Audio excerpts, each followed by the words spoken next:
Chapter 38. Story Writing. Parts of a story. When telling a story, there are 5 main elements used. These elements include the plot, the characters, the conflict, the theme, and the setting. The plot consists of a sequence of events that tell the entire story. The plot is divided into counterparts that include 1. The exposition, which is when the characters are introduced. 2. The rising action, which sets up the conflict of the story. 3. The climax, which is the turning point in the story where the character reaches the peak of the conflict. Generally, this conflict changes the character in some way. Sample story. The Gentle Pigeons. Once upon a time, there lived 2 pigeons. They were husband and wife. They spent their day looking for food. In the evening, they would come and rest on their favorite tree in the forest. One evening, the wife returned home early. As usual, she was waiting for her husband when suddenly it started raining. She started to worry.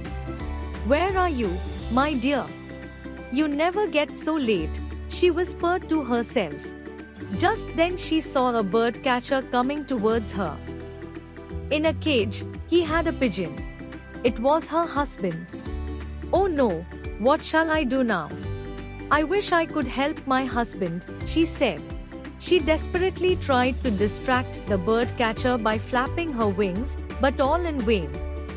Soon, it stopped raining. "Brr, it is so cold," said the bird catcher. His clothes were wet. He decided to sit under the same tree where the 2 pigeons lived. The poor wife sat by her husband's cage, and she started to cry.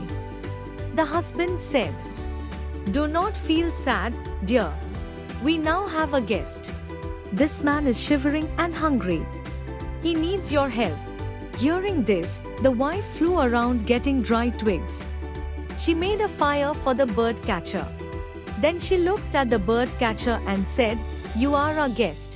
Since I have no food to offer, I will jump into this fire. In a few minutes I will become an edible item for you. You can eat me." By now, the bird catcher was overwhelmed by the hospitality of the humble pigeon couple. He at once stopped the wife jumping from into the fire. He opened the cage and set the husband free. "I have been cruel and selfish. I will never trap any bird in my net again," said the bird catcher, and went away. The 2 pigeons were happy to be reunited. The Foolish Crow. Long ago, a hawk lived on the top of a hill.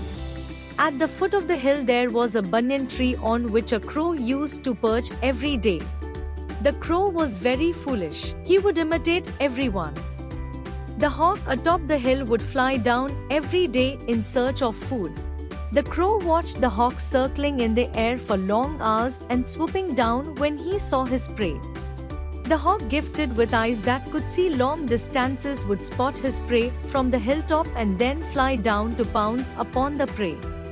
The crow watched the hawk, thinking, If the hawk can do that, I too can. What does he think? One day, I will show the hawk that I can do the same thing." A few days later, as the hawk was circling in the air, the crow decided to do the same. Suddenly, a baby rabbit came out of the bushes. The hawk saw it, and the crow too saw the rabbit. Before the crow could move, the hawk swooped down, got hold of the rabbit in his strong, sharp talons, and flew away. Swoosh! Was all the crow heard as the hawk disappeared in the sky with his prey. That is no great skill," thought the crow, angrily. Next moment, he spotted a big fat mouse coming out of a hole. Without wasting time, the crow swooped down. Like the hawk, he tried to catch the mouse in his claws.